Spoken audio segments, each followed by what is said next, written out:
Hello everyone, welcome back to my YouTube channel and sa video na 'to mag-solve tayo guys ng board problem 'no sa Advanced Engineering Mathematics. Alright, ayan. So if z is equal to 6 e raised to I pi over 3, evaluate the value of e raised to iz. Okay, so again konting review tayo guys na sa sa complex numbers. Okay, yung mga forms na.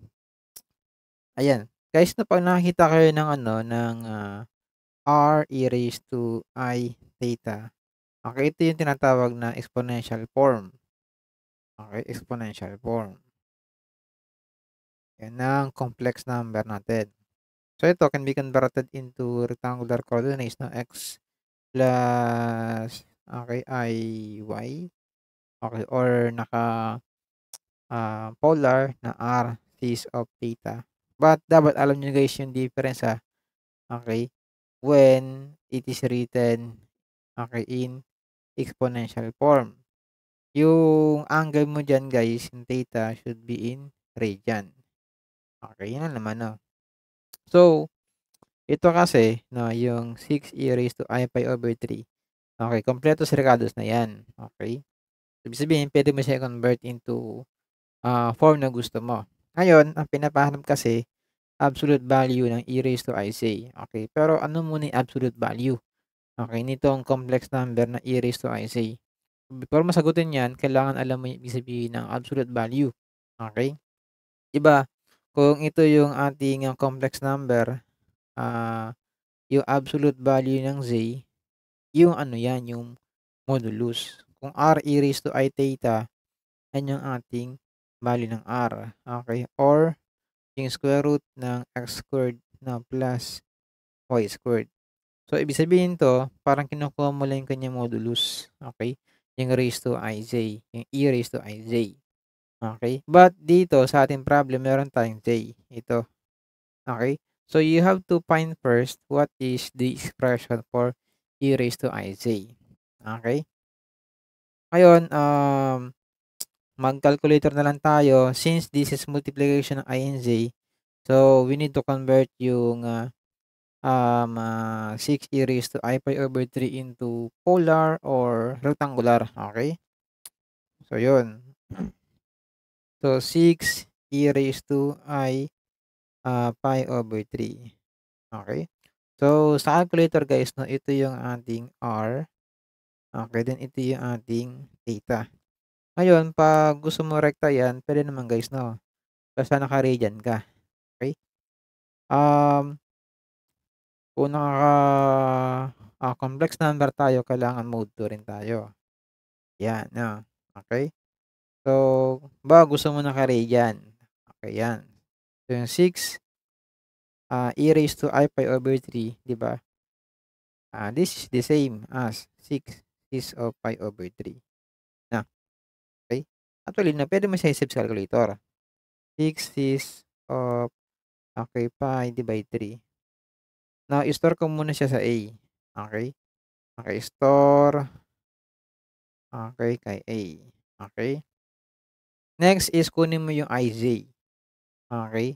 So, parang ang lang I times yung A natin, okay. Lagay mo naman kay B, lagay mo kay B.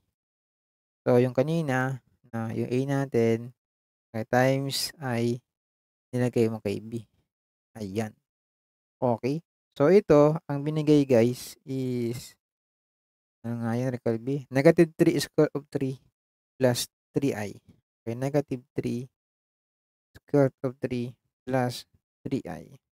So, kumbaga, okay, if ij is -3 square of 3 plus 3i, okay, meaning yung e raised to ij is equal to ito yun, okay, -3 square root of 3 plus 3i. Ngayon, 'di ba ang tanong guys, absolute value ng e raised to ij. Guys 'no, 'pag 'pag e raised to j theta lang, okey, yung absolute niyan siyempre 1. Now what if yung, nasa taas is a complex number, kumpleto, merong real and imaginary part, okey? So hindi siya 1, pero we know that 'pag kukunin mo yung absolute value ng r e raised to j theta, okey, R 'yan. Okey, ito lang 'yun guys 'no.